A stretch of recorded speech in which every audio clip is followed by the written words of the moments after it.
জনাব কর্নেল অলি আহমদ বীর বিক্রমের নেতৃত্বে এলডিপি এবং এনসিপি প্রিয় বাংলাদেশকে সামনের দিকে এগিয়ে নিয়ে যাওয়ার জন্য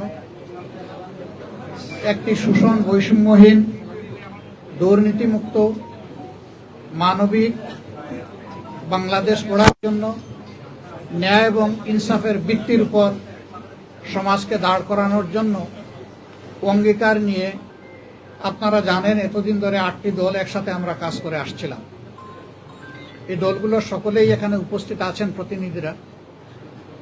তার সাথে আলহামদুলিল্লাহ আজকে আরো 2টি দল আমাদের সাথে সম্পৃক্ত হয়েছে।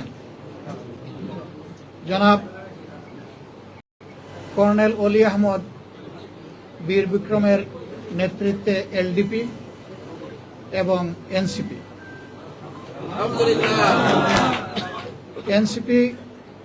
একটু আগে আমাদের সাথে তাদের বৈঠকটা সমাপ্ত হয়েছে।